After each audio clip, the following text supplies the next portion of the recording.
But why, some say, the moon? Why choose this as our goal? And they may well ask, why climb the highest mountain? Why, 35 years ago, fly the Atlantic? We choose to go to the moon. We choose to go to the moon in this decade and do the other thing, not because they are easy, but because they are hard. Because that goal will serve to organize and measure the best of our energies and skills, because that challenge is one that we're willing to accept, one we are unwilling to postpone, and one we intend to win. It's the Innovation Civilization podcast, and I'm Wahid Rahman. Today's topic, the Apollo space program. And my today's guest is New York Times bestselling author Charles Fishman, who wrote the book One Giant Leap, the impossible mission that flew us to the moon. In May 1961, President John Kennedy said, let's put people on the moon and bring them home safely, and let's do it by the end of this decade. So here was a program that was, in fact, the hardest thing human beings had ever undertaken outside of war. Going to the moon turned out to be literally the hardest task ever undertaken by people. Where did the spaceship and the computer that flew the spaceship come from? None of that technology existed in 1961. And then in 1969, two guys named Neil Armstrong and Buzz Aldrin were bouncing around on the moon. How did we do that? And the background to the Apollo missions were also interesting, which was basically the space race with the Soviet Union at that time. The Russians launched the first satellite of any kind into space, Sputnik. That caused a worldwide hubbub because of the incredible technical achievement it represented in the late 1950s. So the Soviet Union was doing this incredible job of space achievement. And they explicitly said this proved that communism and authoritarianism is the best system of government in the world. Look at our brilliant technical achievements. We have caught up to the world leader in science and technology. John Kennedy decided that we could not simply let the Soviet Union pretend that they were ahead of everybody else in the world in technology. And so he accelerated the American space program. He said to his own science and space and technology advisors, what can we do to show the world that the Soviet Union isn't ahead? And there was literally only one answer. We can go to the moon. We can say we're going to go to the moon and then do it. There's a myriad of lessons we can learn from the Apollo space missions because it was literally one of the most successful government-funded technology programs in the history of humanity. Apollo was, of course, first and foremost, a government program, a government effort. The U.S. federal government decided going to the moon was a priority and announced that that was a national goal within 8 years, and then bent all kinds of resources and all kinds of political support in pursuit of that goal. But in fact, not just in the United States, but around the world, developed economies and emerging markets, government programs often go off the rails. They often run 10 or 20 or 50% over budget. They often years late. There were 410,000 people working on Apollo across the U.S. and around the world. That's literally an incredible army of people. Almost 500,000 people. And those 410,000 people worked at 20,000 companies. The work of all those 20,000 companies had to be coordinated. NASA was in project management mode. They weren't doing the work. They were making sure the work was getting done on time and with the correct kinds of technical solutions that matched the requirements. NASA was able to open up the entire country to finding those solutions. And Apollo itself, of course, had incredible effect on hardware and software that we do in the current world today. In fact, there's more than 1,800 technologies all around us that were spin-off technologies as a result of the Apollo space missions. Apollo literally invented the phrase software engineering. The software that flew the spaceships to the moon, that was in the computers, flying this, doing the math to the navigation to fly to the moon, that software was written in MIT, and the engineers at MIT who were writing it thought of it as an engineering discipline. And there's a huge evolution since the time of Apollo in the space economy, and the fact that costs have decreased precipitously since the Apollo space missions. Henceforth, this gives a lot more opportunities. The space economy will eventually become more like the internet economy, which is more democratized. And so what I would say is dozens of emerging market countries, including Bangladesh, Indonesia, India, the Arab nations as a coalition, Russia, Brazil, Bolivia, all kinds of countries have satellites in orbit because making a satellite has become something that's accessible to all kinds of organizations and all kinds of governments because it's inexpensive, it's reliable. That and much more coming right up on this episode. Welcome, everyone, to another episode of the Innovation Civilization podcast. Charles, great to have you here today with us. Thanks so much for inviting me. Brilliant. So, Charles, let's just get right into it. Can you tell us a bit of background on why you chose to write a book on the topic of the Apollo missions? I mean, you wrote quite a few things, right, about the Walmart effect and how it had an effect on the retail space. You wrote a book on water. So I was just interested in knowing, why did you want to write a book on Apollo? So I've written books about Walmart and water, and even those two topics don't really seem to be related. I wrote about how Walmart became the biggest and most successful, not just retailer in the history of the United States and the history of the world, but company in the history of the world. And I wrote about our complicated relationship to water and the water problems that we're going to be facing in a book called The Big Thirst, and how people who tackle their water problems and fix them get that work done.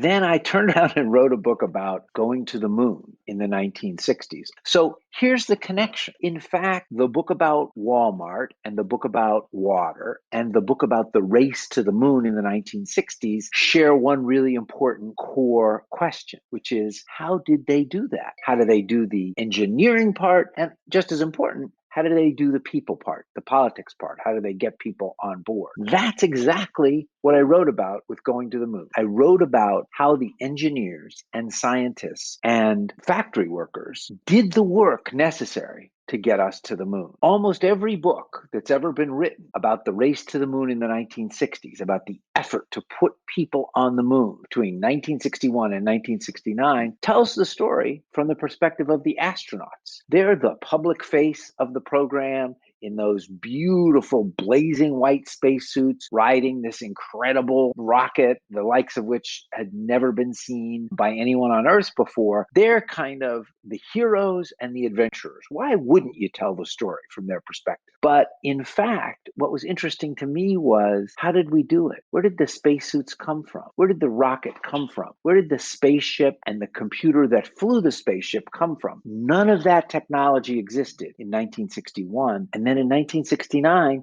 two guys named Neil Armstrong and Buzz Aldrin were bouncing around on the moon. How did we do that? Neil Armstrong, Buzz Aldrin, and Michael Collins, the astronauts for that first moon landing for Apollo 11, they would be the first to tell you that they didn't do the work to get them there. And so that's what was interesting to me. And that's what I really thought I had to add. There is literally a library of books about how we got to the moon, but that library of books is really all about the famous people, all about Wernher von Braun, the brilliant rocket genius, and Neil Armstrong and Michael Collins and Buzz Aldrin, and those sort of headline newspaper picture people. I wanted to write about the much less well-known or all but anonymous people who actually invented the technology and then manufactured it. Those people turned out to be as bold, as courageous, as determined as the astronauts themselves. And their work also had to be perfect, just like that of the astronauts, in order for the mission to succeed. So that's the book I wrote. And I think most of us are not military pilots flying on and off the decks of aircraft carriers like many of the astronauts were. Most of us are ordinary people. And you know what? It was ordinary people who got us to the moon. And that's the story I hope I told in Writing One Giant Leap. There's also usually a case where people actually poo-poo on big government publicly funded projects, and the reason is because they're mostly a failure. However, that wasn't the case for Apollo. It was basically on time, on budget, and was a success. So I really wanted to understand from Charles on what he thought were the key factors that made Apollo successful, unlike any other big project ever done before.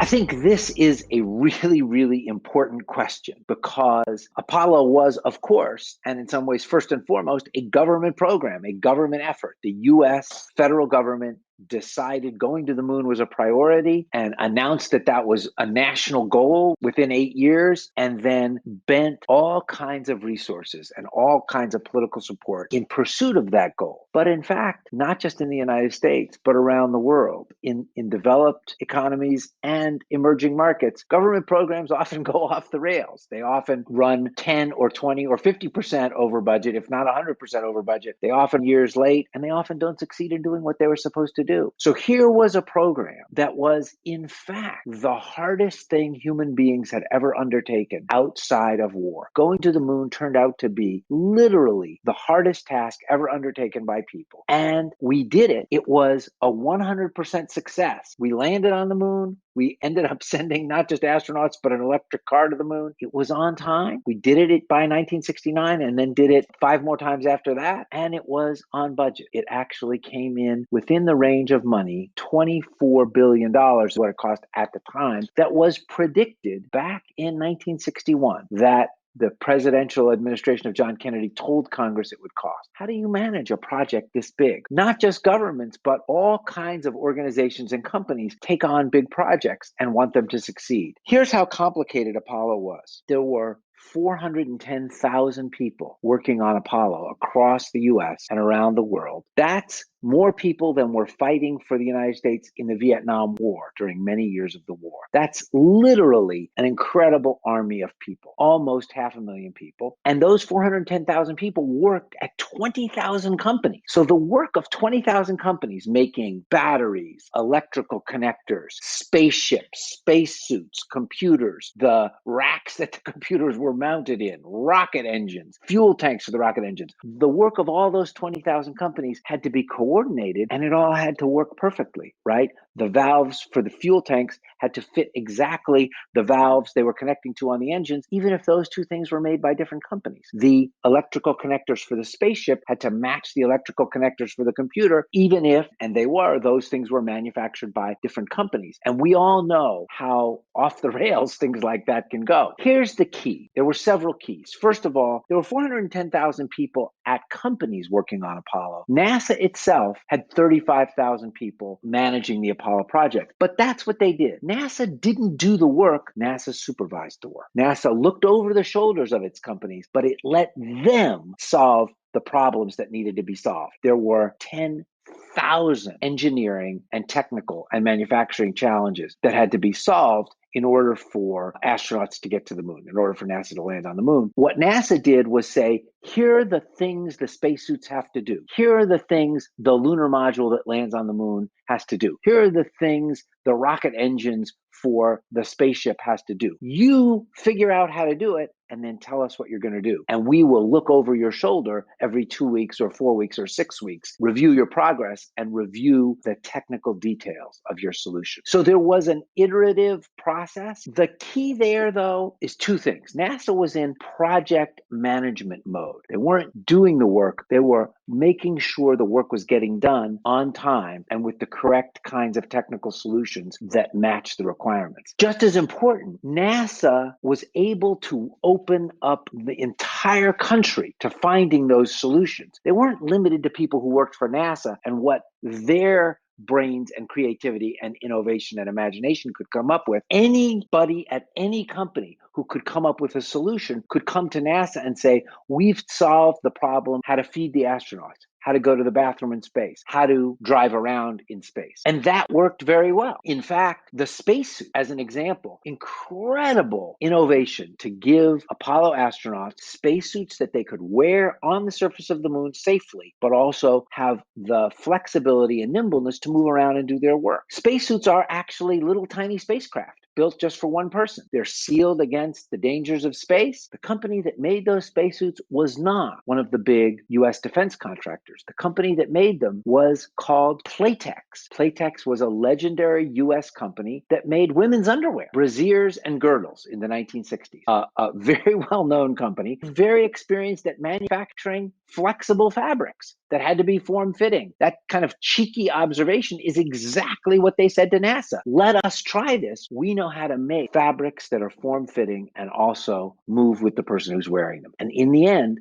NASA chose Playtex to make the spacesuits, and for the next 50 years, not only for Apollo, but for the space shuttle and the International Space Station, Playtex and then the division of Playtex that made these spacesuits was the spacesuit manufacturer for NASA. So NASA was able to open wide the opportunity for solutions to these never before solved problems, and then manage that work in a kind of supervisory, hands-on way without doing the work itself. And so this kind of project management technique that NASA perfected is there. Literally, there are books written just about how NASA managed the effort to get to the moon and the lessons you can learn from that kind of sprawling project management. So I think when you say what made Apollo successful, understanding what the goal was and the time frame, and then managing to combine both a wide opportunity for innovation and problem solving with close supervision by NASA, the organization that was responsible. I'll say one final thing. It can really be underestimated how important the clarity and directness of the goal was. In May 1961, President John Kennedy said, "Let's go to the moon." He literally said two things. Let's put people on the moon and bring them home safely, and let's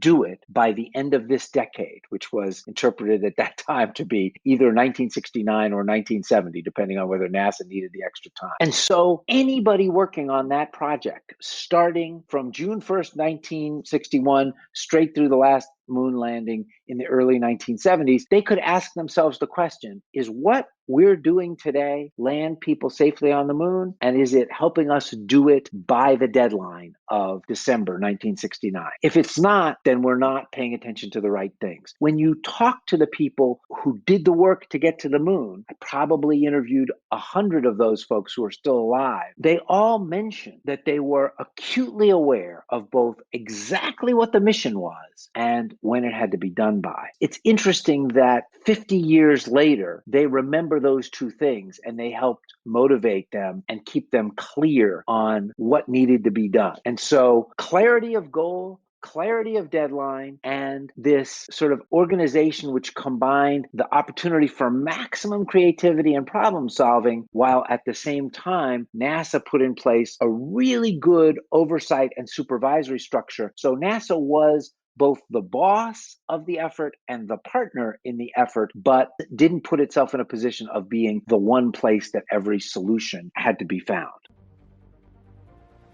The Apollo missions were a mission statement to the world, basically, that democracy works with big project management structures, really. And this was very much in contrast to the Soviets, which was like a command economy with a hierarchy, which is very centralized. Apollo, as Charles mentioned, has basically both the centralized element and the decentralized element coupled together as well. So that was very interesting to find how it actually worked. If you go back to May 1961, in fact, the only reason that the United States of America decided to go to the moon was this Cold War rivalry with the Soviet Union. The Soviet Union was having incredible success in space going back to 1957. The Russians launched the first satellite of any kind into space, Sputnik.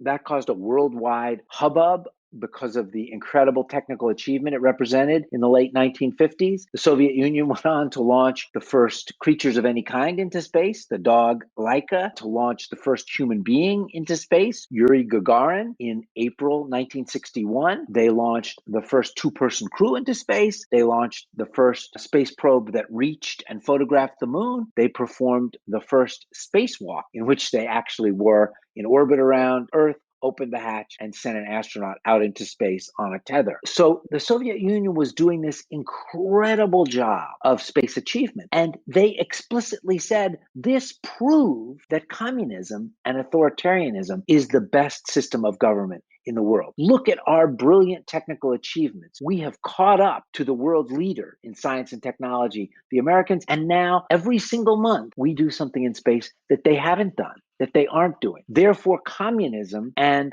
authoritarianism must be the right path. And at this time, the world was literally divided between countries that supported the United States, countries that supported and aligned with the Soviet Union, and then a small group of what were called unaligned or non-aligned countries that were actually trying to decide whether they should sort of throw themselves under the umbrella of one system or another. And this wasn't like a sports rivalry. This wasn't like two European soccer teams facing off. This was life and death. This was how people lived. This was what kind of government they lived under, what kind of freedom they had every day, what kind of economic system they had every day, what kind of economic opportunity they had every day. So this was serious business. Wars were being fought in what we think of as this quote unquote Cold War rivalry. And so John Kennedy decided that we could not simply let the Soviet Union pretend that they were ahead of everybody else in the world in technology and use their space achievements to underscore that point. And so he accelerated the American space program. He emphasized it. He said to his own science and space and technology advisors, what can we do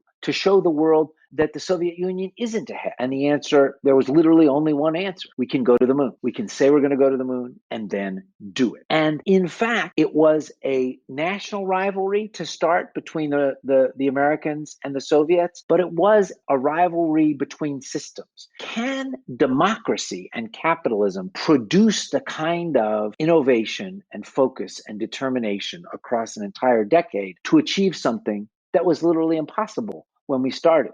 Will that come out better or worse than the version being done at the Soviet Union? And in fact, it's very clear on the American side that Americans were determined not to let the first flag that was planted on the moon by human beings be the Soviet Union's hammer and sickle. Whatever you think about America's role in the world and the Russian and Soviet role in the world, that hammer and sickle stood for oppression and domination, the superiority of the state over the individual, the communist economic system, not the capitalist economic system. And so for all the flaws of America's performance in the world, the American flag then certainly stood for a sense of freedom and individual opportunity, was the opposite of what the Soviet flag stood for. So this rivalry was taken very seriously, and rivalry's too pale a word for it. It was really a battle for hearts and minds and futures around the world. And in fact, it wasn't pure symbolism. Americans really felt like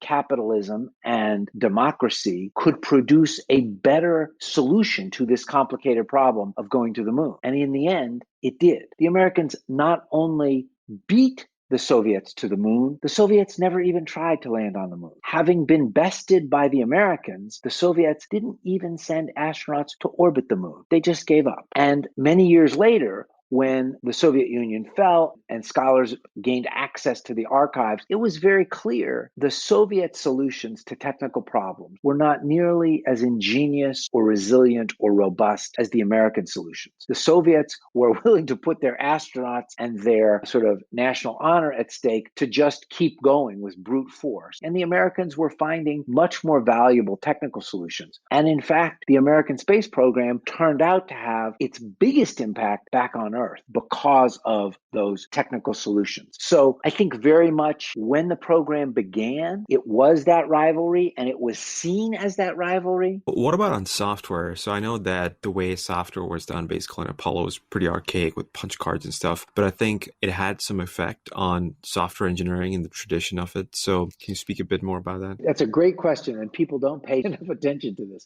The phrase software engineering is part of how we think about the world, right? The computer itself is fine, but computers don't do anything. They need someone to write programs, to write code that helps, that tells the computer what to do to solve our problem, whether it's complicated math analytics, predicting the weather, or just typing out a document, a word processing program. Apollo literally invented the phrase software engineering. The software that flew the spaceships to the moon, that was in the computers, flying this, doing the math to the navigation to fly to the moon, that software was written in MIT, and the engineers at MIT who were writing it thought of it as an engineering discipline. And so they literally coined the phrase software engineering, and MIT brought a kind of engineering mindset to the software. You know, software projects projects around the world are famously, they run long, they produce software that's overcomplicated, it costs too much money. And then the question is, after all that, does it actually do what you asked it to do? And when you're going to the moon you're designing computers in 1965, 1966, 1967, the one thing you didn't have was a lot of computer memory. The computers were big for their time, but tiny compared to what we rely on now. So the software coding, the programming had to be creative and smart, but most important, it had to be clear. So computer programmers at MIT were clear on what they were trying to accomplish. What do we want this code to do? They documented what they had done. They wrote down, here's what the code is, here's what it's supposed to do. And then they tested it and made sure it did what it was supposed to do and refined it if it failed or didn't behave as expected. And when they refined it, they documented what they had done again. That's all routine when you're building a building, when you're building a pipeline, when you're building sewers in a city. You get the design specs. This is what we want the building to do. This is the piece of land we're going to build it on. You draw blueprints. Here's the plan. Then when you start to build, you follow the blueprints. And if you have to adjust something, you change the blueprints and document what you've done, assuming everything is done according to the standards of modern engineering. No one in software was doing that in 1965, and NASA started out doing that. And again, that two things changed. First, software flew these spaceships to the moon. The astronauts on the way to the moon, going around the moon, coming home, they're traveling at 5 miles a second. No human being can make decisions fast enough to make the right decision fast enough to get there safely and come home. We just wouldn't have been able to do it. You needed computers, but it was the software that did that math, that did that navigation. The kind of software we take for granted in our phones now that maps us to, wherever we want to go. If we want to drive home to mom, if we're going to a park or going to the store and don't know where we're going, it takes us there. That kind of computing was born during Apollo, but it was written by people, right? Computers don't magically program themselves. And so NASA helped create, again, the idea of a new discipline, software engineering. They weren't by any means the only ones. And of course, software engineering was born in the New England states, in the Boston area in the United States, but migrated quickly to California. And obviously a lot of the culture and engineering practices around software came from that California culture. And it also showed people what you could do. I keep using the word computers flew to the moon, but in fact, it was the software. And so in fact, and I talked to a dozen of these people, many people who wrote software to fly to the moon for Apollo left MIT right at the end of the moon race and started their own software companies. I certainly found half a dozen software companies born out of the effort to go to the moon, the biggest one being a company called EMC in the United States, a huge data storage company that really became a behemoth, but lots of innovative software companies. So it created the idea that software was key and that it needed to be not handcrafted like beautiful furniture made by a craftsman, one table or bookshelf at a time. It had to be an engineering discipline. It had to be reproducible. We did this, you can do it too. Here's how. That's brilliant, really. And I think for our listeners, really, one interesting thing we see in startups when it comes to emerging markets is the thing you talked about, Charles, is a trust in software and trust in technology. So if you, for example, paid your kind of monthly bills physically by going into the actual place, if a bunch of people actually come and say that you can now do it online via a payment system, that you can pay bills online, I think there's an adoption gap in terms of people trusting that software and that tech. From our work, what we've seen is that a lot of time is basically spent by those startups in actually convincing the local population in developing countries that this is actually a trusted process of working. Right. You can actually pay your bills. So it's quite interesting to me that you're saying that the Apollo program was almost like a trust building exercise in computers and software. So yeah, that's so fascinating. It's a perfect parallel. Those entrepreneurs are doing the same thing. They need to somehow create a culture and a sense of trust that these systems are not just reliable, you can trust them with your money and your bill payment, which is much different than they're reliable overall. It's about you personally. That's a very, very good comparison. Yeah. We talked about some of the kind of spin-off technologies that the US space program gave us and that literally fundamentally changed the way we live today, right? So can you tell us what are the kind of spin-off technologies that Apollo program and the following programs gave, and how it basically changed hardware and software? I mean, sure. Let's just talk about a couple of quick ones. The biggest one is computers themselves. When John Kennedy said to the world, let's go to the moon by 1969, in 1961, when he said that, the smallest computers were the size of 4 large refrigerators lined up together. Those 4 refrigerators were one computer. You couldn't send even one refrigerator to the moon. It was too big and way too much. By the time Apollo 11 landed on the moon and Armstrong and Aldrin walked on the moon, the computer that their spaceship had in it was the size of a small suitcase. Really, it was the size of a large briefcase. And that computer, that small computer, was 10,000 times faster than the computer that was the size of 4 refrigerators. That computer was, at that moment, the smallest and fastest and most nimble computer that had ever been created. Very importantly, it was the first computer to rely on computer chips. All previous computers had relied on a less advanced technology called transistors. Transistors were really dependable, but they weren't fast. They didn't have the speed and they didn't have the density of computing power of computer chips. NASA drove the creation of the modern computer chip industry. People like Texas Instruments, which is still in business, and Fairchild Semiconductor, which kind of gave birth to Intel. Those people said at the time, NASA taught us how to make really good, reliable computer chips that were flawless and that were inexpensive. The price of computer chips while NASA was doing this came down from $1,500 for a single computer chip. That's what NASA paid for the first one in 1961 to 75 cents per computer chip. That's what they cost 10 years later. And that's what we rely on. That's what all of our digital devices rely on, computer chips. Would that have happened anyway? Eventually, sure. NASA didn't create the computer revolution that would not have otherwise happened. What they did was advance it by 2 years or 4 years or 8 years. And they made it accessible to ordinary people. It wasn't military technology, it was civilian technology.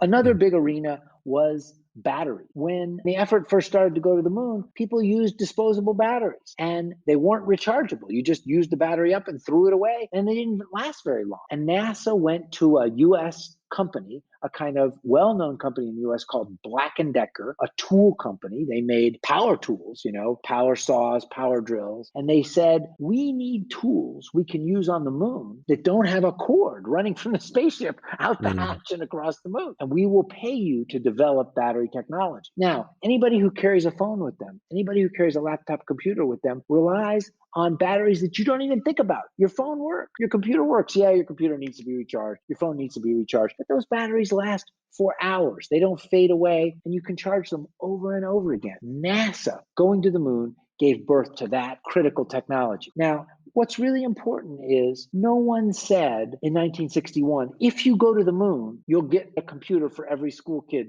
in the world. If you go to the moon, you'll change battery. Those were problems that needed to be solved in order to get to the moon. And in the course of solving them, they turned out to be huge innovations that everybody back on Earth could rely on. And so what I would say is dozens of emerging market countries, including Bangladesh, Indonesia, India, the Arab nations as a coalition, Russia, Brazil, Bolivia, all kinds of countries have satellites in orbit because making a satellite has become something that's accessible to all kinds of organizations, Planet Labs, and all kinds of governments because it's inexpensive, it's reliable. Now, very few countries can launch those satellites. There's a big difference between what you're putting in orbit to do work for you, to do sensors or communications, and just the transportation. Let anybody who wants to and is capable of it launch the rockets. I want to be the one with the satellites in orbit doing interesting work. That kind of innovation is accessible to almost any nation on Earth, and pulling people in from your country, getting your smart, motivated, creative people to work on those kinds of space projects, that not only motivates them and teaches them all kinds of new engineering and science, it creates a halo in which other people want to do that and other businesses can turn around and take advantage of that. That's the opportunity. This is accessible financially to all, it's accessible to ordinary companies. If you can spend $1 million on something, then you can get into the space economy. And doing that then creates further opportunities. I really think the space economy is going to be a lot like the internet economy. It is going to touch everything, and your opportunities are only going to be limited by your willingness to say, I wonder if we could do that in space, and I wonder if that would change the game back on Earth. I think one of the things you also basically talk about in the book was that how this whole image of people sitting and working on computers led to the digital revolution as well. So how Apollo helped the digital revolution. Can you speak a bit more about that? Sure. When people first started planning to go to the moon, computers were considered unreliable, but they also were incredibly expensive. They were in fact considered mostly a research tool at big universities like MIT and Harvard, which in the US did two of the first big computers, and they were used to solve military problems. How do we fire a projectile and get it to land where we want it to land? Then NASA spent 10 years using computers for the hardest thing human beings had ever done, going to the moon, in full view of the world. And when you saw the people who were working on going to the moon, what were they doing? They were sitting at desks in front of computers. Well, you never saw anybody in 1965 or 1967 or 1971 sitting in front of a computer, right? We see that all the time in TV and movies now and images, but it was completely uncommon then. And the people sitting in front of those computers in 1969 were all civilians. They were wearing business clothes. They were wearing, famously, they were wearing white collared shirts with little pockets. And so that changed a lot of things. It changed people's perceptions of what you could do with a computer. It changed people's perceptions of who could use a computer. I didn't need to be wearing a lab coat and be an engineer. I could be somebody at work using a computer. And it changed the sense of their reliability. They weren't fussy pieces of equipment that had to be babied all the time. They were something that could do things in a split second and could be depended on to send people to the moon and bring them home safely. And so the way that changed the digital revolution was that in 1971 or 1973 or 1975, right around the time Microsoft and Apple, as an example, were being born, it was possible to say inside a company, we've got all this data. It would be great to analyze it with a computer. It would change what we could understand and the speed with which we could understand it. The same thing with running a factory. You've got all these people running around, changing valves, moving things, trying to understand flows and performance. And if we had a computer, those people could do more productive work. They wouldn't need to tend the pipes and the assembly line. And a few people monitoring the computer could do that. The response would be, okay, that's interesting, rather than that's crazy. We can't afford the computer and we can't depend on the computer. So it completely changed the attitude about how we thought about computing and technology and what we could rely on it to do. You know, I don't know about the rest of the world. In the United States, you can buy a birthday card or a happy birthday card or a happy anniversary card. And when you open it, it sings happy birthday. It's got a little computer chip in it. You know, you spend $6 or $7 for it and it sings happy birthday. That's kind of crazy, right? So this technology is everywhere in our lives.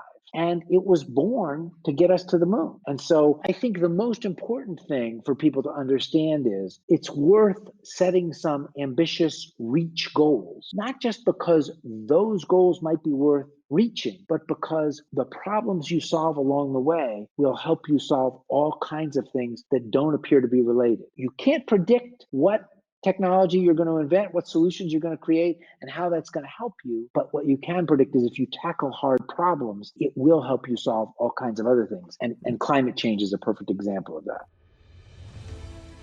Even though we face the difficulties of today and tomorrow, I still have a dream. It is a dream deeply rooted in the American dream. I have a dream that one day this nation will rise up, live out the true meaning of its creed. We hold these truths to be self-evident, that all men are created equal. The 1960s, when Apollo was being worked on, was a crucially defining time in American history. There was a slew of things that almost happened together. Firstly, you had the civil rights movement, which was a struggle for social justice that took place between the 1950s and 60s for Black Americans to gain equal rights under the law in the United States. There was the sexual revolution as well, another social movement that challenged traditional codes of behavior related related to sexuality and interpersonal relationships, and the increased acceptance of sex outside of traditional heterosexual monogamous relationships that existed throughout human history. And last but not the least, but you had obviously the Vietnam War, which was a fight with communists in Vietnam. And this was all going on while the Soviet space race was obviously going on as well with Russia. So projects and innovation don't happen in isolation, and that was the case for Apollo as well, very much. The 1960s that everybody sort of has in their imagination. In the United States, we had the women's revolution, the feminist revolution, the civil rights revolution, the sexual revolution, the music revolution. We had the effort to put in place better anti-poverty programs. We had the effort to launch what's called Social Security, a permanent pension program to eliminate poverty for old people in the United States. Then we had the Vietnam War and all of the protests and debate about what our role was, what the U.S. role was in the world, and whether the Vietnam War was something we should be fighting or shouldn't be fighting. So there was a political revolution and a participatory revolution in the streets as well. And the effort to go to the moon was itself a revolution of technology, a revolution of the imagination. What could we reach for and accomplish? Those things were all part of the same sweep. You can't separate going to the moon from these other things. In fact, the day before that first moon launch, there was a huge protest, an anti-poverty and anti-racism protest at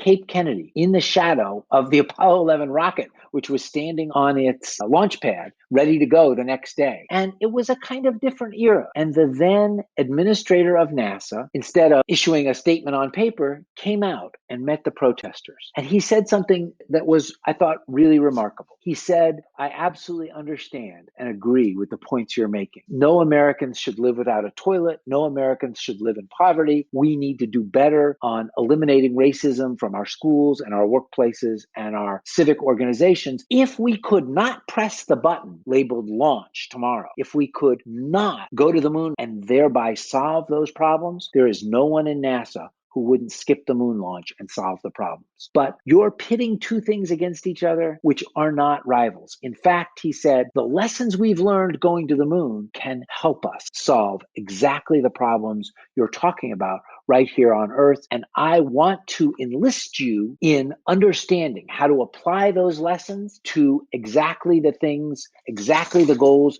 you're seeking, and I want to join you and commit NASA to helping you." That made such a dramatic impression on the protesters that the NASA administrator actually invited them to attend the launch, to sit in the viewing stands the next day, and many of them did, in fact, come to the launch. And they took him up. They said, "Okay, we would like to work with you to the degree that NASA can help with these problems." And so all of the tumult of the 1960s had an impact on going to the moon. And I think going to the moon was one place where Americans could sort of stand back and say that no matter how much we disagree about civil rights or about the Vietnam War or about the proper role of women, and there were people pulling in the wrong direction, to be blunt, on all those issues, we can agree that this kind of goal, going to the moon, is a truly American goal, this kind of effort, and the kind of thing we can all support. If you look at the polling data, if you ask them, they will say, whichever side they're on, yes, we are a country that does not necessarily agree on where we're headed or how to get there. And yet, just as in the 1960s,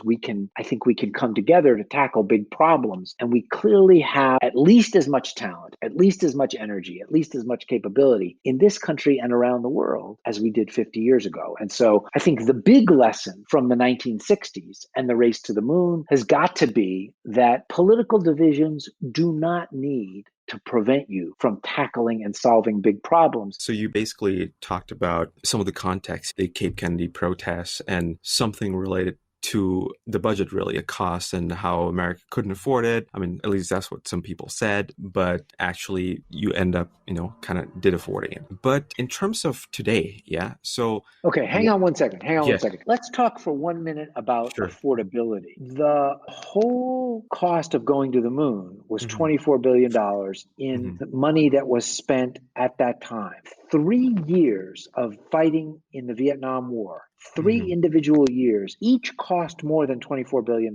So fighting the Vietnam War cost 6 or 7 times what going to the moon cost. Going to the moon was a success. It created this incredible universe of technology spinoffs back on Earth. It was a success politically. People did admire what the United States had accomplished. The Vietnam War was a disaster in every single measure. It was a disaster in terms of the Americans who were killed and wounded. It was a much greater disaster in terms of the people in Vietnam who were killed and wounded. It was a political disaster. It was an absolute failure, and it cost more money. So which could we afford? Could we afford to go to the moon, or could we afford to fight the Vietnam War? So there's no world in which the United States in the 1960s and 70s couldn't afford to go to the moon. It's a question of whether that was a good use of that money. That's a different question, but the country could clearly afford it because they spent in individual years of a failing war more than it cost for the whole effort to go to the moon. Although the venture to space is great, one might say, what about the Earth that we live in today, the here and now? There are plenty of challenges on Earth today, including poverty and climate change. So this is something I covered with Charles on how we should think about positioning, deploying resources and time into space versus the pressing priorities like climate change.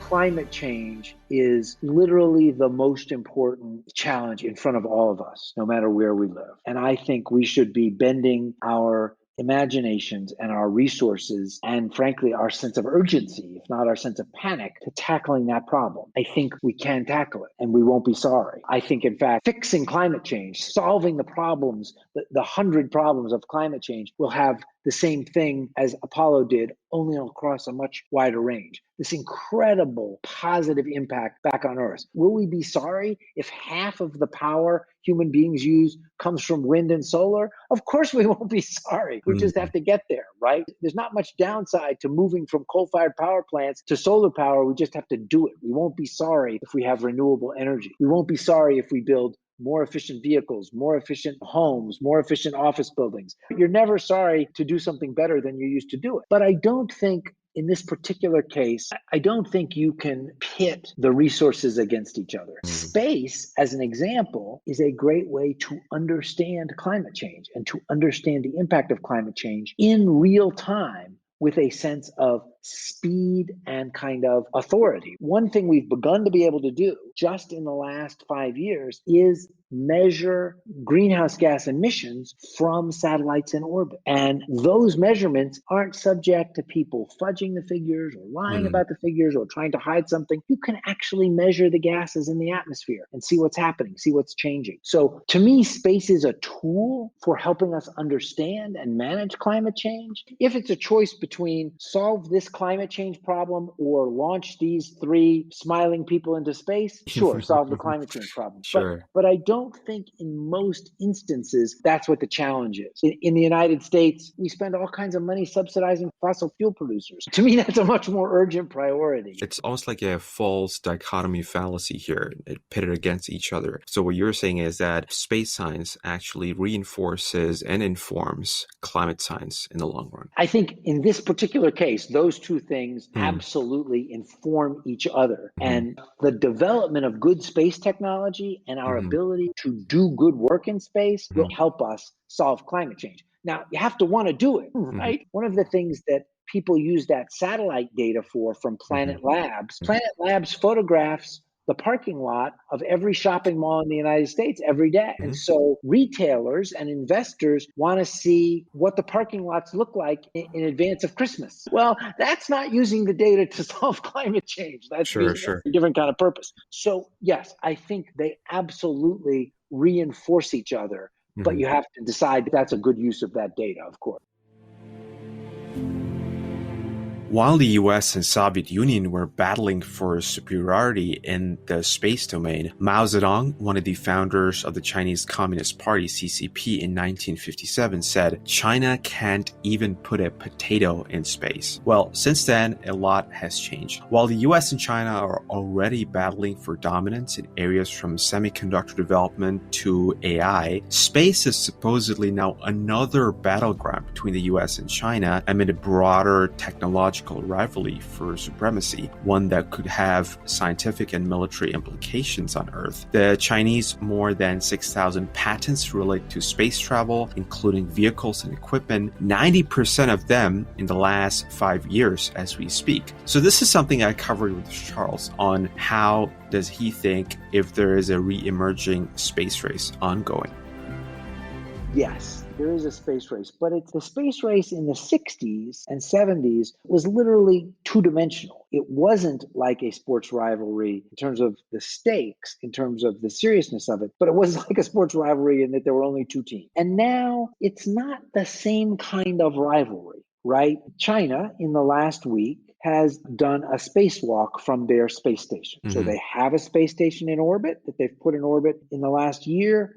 It's got 3 Chinese astronauts on it. And last week, 2 of those 3 Chinese astronauts put on spacesuits, went outside, and did some construction work. They assembled equipment on the outside of the space station in space to help the space station work and be effective. That was the second spacewalk in the history of China. There are 30 American astronauts who have personally done more spacewalks than all of the nation of China. Cool. So the US has a hugely sophisticated and well-developed space program and culture of living and working in space. The International Space Station has been flying for 20 years. The Chinese space station has been flying for, I don't know for sure, but somewhere between 6 and 9 months. Okay. So there's not a race in the sense that the Chinese are in danger of catching the United States and passing them. There's a race across many, many dimensions. The Chinese space station may well have capabilities, may well be able to do things that the International Space Station can't, simply because the International Space Station was built between 15 and 20 years ago, and the Chinese space station was launched in the last year. And so it takes advantage of all kinds of advances in material science,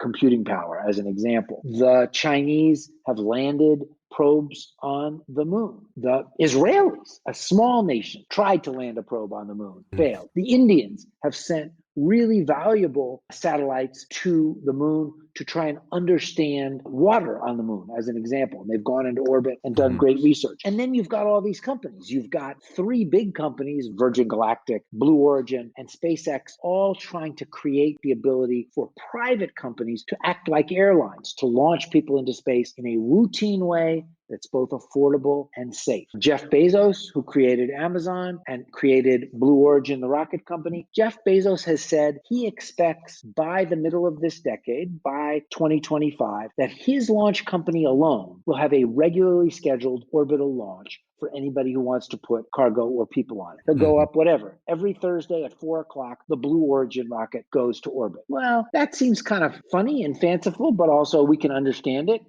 That's how airplane flights work. That would be 52 flights a year for one company. There aren't even 100 flights to orbit for the whole world right now. Imagine an era in which one company is doing 50. Well, he sees it and not that far away. So there's just a lot coming in this world. And is Blue Origin competing against China? Is SpaceX competing against NASA? Right?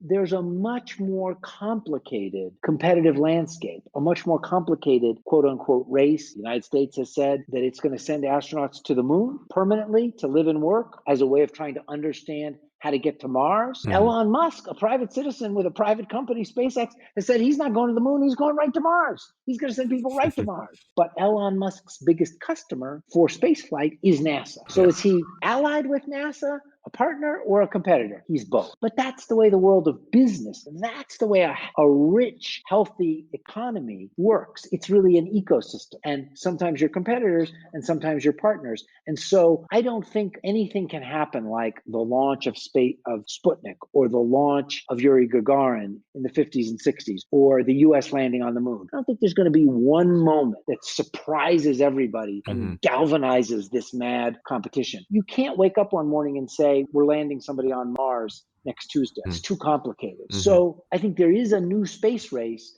but not to beat a dead horse. I think it's in the framework of this emerging space economy. All kinds of people are going to be competing. And what that does is create opportunity for all kinds of companies and organizations to find a niche and provide really valuable services, either to the space economy itself or back on Earth. One of the things we love at Pasco is focusing on technological innovation in emerging markets, and space tech is absolutely no exception to that. So I covered with Charles on what can policymakers and statesmen in emerging market be thinking of doing when it comes to space. Specifically, are there any low-hanging, low-cost technology plays that they can be a part of and start deploying investment into? Here's what you had to say. It is absolutely the moment to start understanding what's going on and where, as a policymaker in an emerging market country or an entrepreneur, where you can fit in and what's accessible. If the internet provides opportunities for you, if cell phones are used in all kinds of innovative ways, smartphones are used in all kinds of innovative ways, in some ways, space is a little like the so-called app economy, right? Yeah. Apple and Google have created app stores where you can create a small program that they offer for sale in their marketplace that does particular things and lands on people's phones and helps them solve their own problems. That's what space is a little bit like. And I don't know how everybody goes about their business. What I would say to the entrepreneur is I would look at companies like Planet Labs. There's another company called Made in Space. What Made in Space is trying to do is create small manufacturing units that manufacture optical fiber, the kind of stuff we use to move data around the world, in space. If you make optical fiber in space, the glass is much purer than it is on Earth, and so light travels through it much more quickly, 1,000 times faster than we move data now. And we move data pretty fast now with optical fiber. Made in Space wants to make robotic units that don't need to be tended by a human being,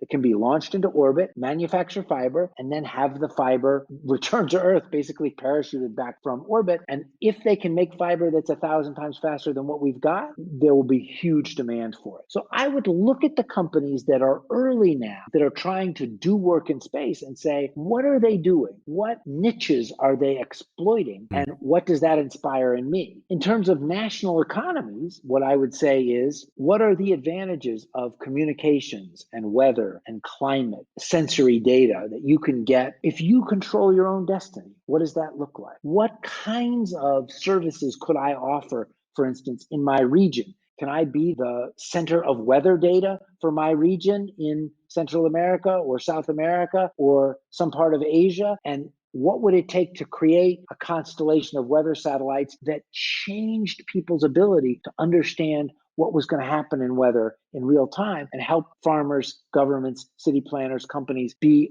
ready for the weather that was coming? If I wanted to do that as a country, just taking weather as a single example, how many satellites would I need? What kind of capabilities would they need? 20 years ago, that required the best minds of the United States of America or the Soviet Union. Today, I remind you, Planet Labs photographs the whole planet every single day, a tiny little company. So if you're a national government and you want to do something innovative, what's missing from what we have available to us? What could we get in more detail? Weather's a perfect example. Climate's a perfect example. And could we not just offer that as a service? Could we somehow use that as a business tool? Could we not only offer it, but make money from offering it? So I think there are huge opportunities out there. And the key is open your mind to what kind of educated workforce do we have? What kind of engineering and science talent do we have? How could we focus that? What could we offer? And then exactly the opposite of opening wide. Zero in and say, as an example, we're going to create 4 weather satellites that are going to change what people in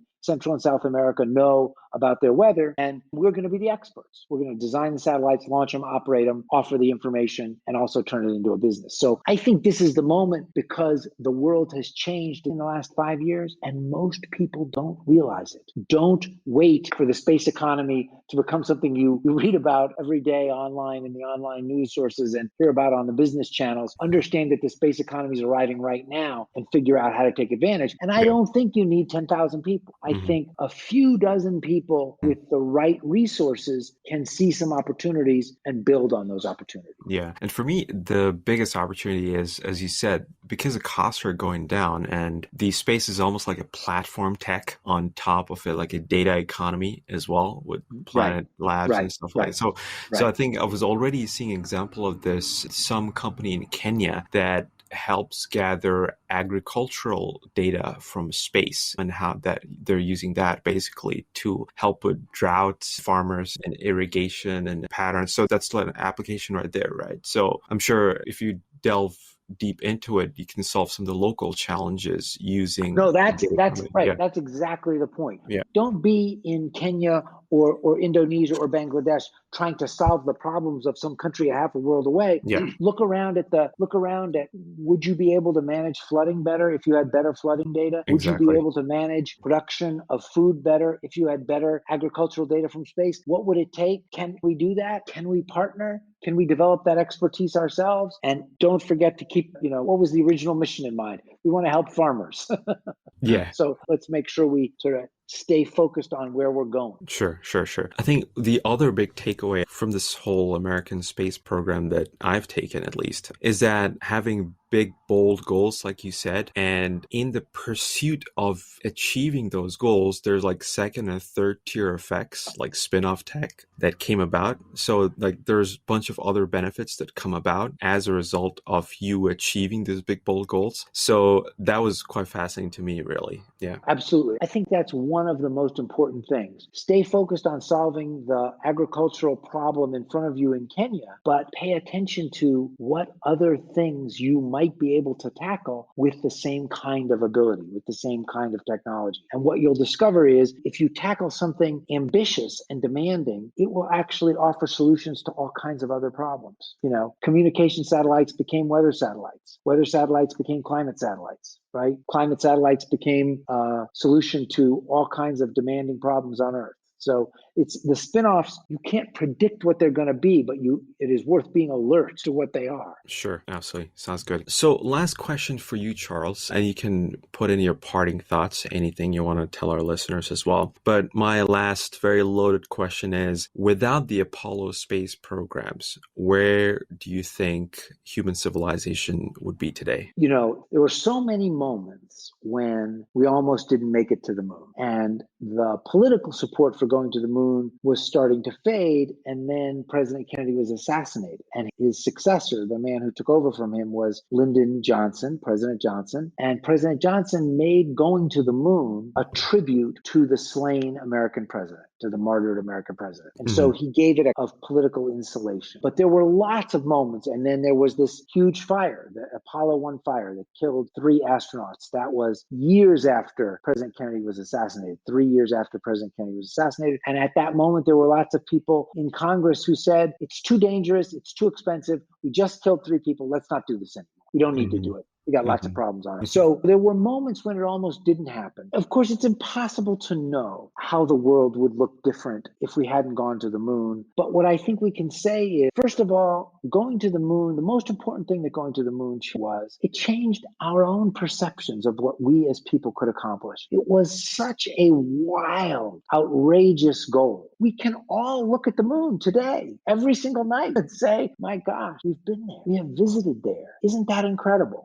Certainly in the United States, it created a sense of possibility. If you can put people on the moon, why can't you fill in the blank, solve this problem? If we can go to the moon, why can't we X? That's actually an expression in American English. People use it all the time. I wrote part of a whole chapter of how often people say, if we can go to the moon, why can't we do this? And then it did create all of this technology. I'm not here to tell you that your smartphone, that your iPhone wouldn't exist, that your laptop computer wouldn't exist, that your cordless drill wouldn't exist if we hadn't gone to the moon. But I can tell you that going to the moon helped make those possible. And so they made them possible much sooner. And imagine if all of this technology were reserved to governments. Imagine if it were applied only to military uses, for example, or if most of it were applied to military uses. That could have happened. It didn't. It's available to everyone. Does the militaries around the world take advantage of it? You bet. But in fact, it's in the hands of ordinary civilians. That's what's so marvelous, is that high school students can sit in their bedrooms anywhere in the world with a laptop computer and have an idea and make it happen. That's kind of incredible. There's a wonderful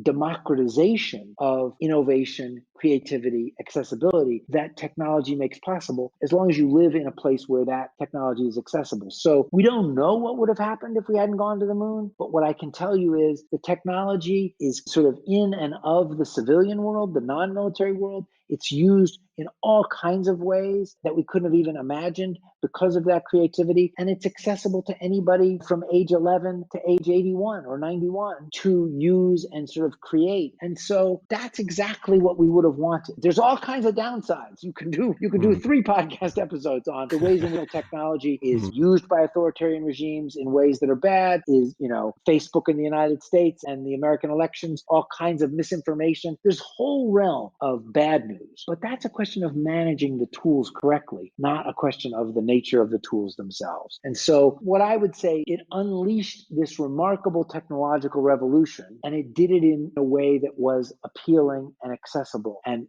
helped drive the creativity that we want in that kind of powerful technology, and also the accessibility. Awesome. Brilliant. And with that, we'll conclude this episode. Charles Fishman, thank you so much for joining us today. Thank you so much for having me. It was a great interview, a great set of provocative and thought-provoking questions. If you liked the episode, please subscribe to the Innovation Civilization podcast on your podcasting platform of choice. We're available on Spotify, on Apple Podcasts, on Google Podcasts as well. If you loved the episode and would love to share the learnings, please feel free to share with your family, with your friends, and with your colleagues as well.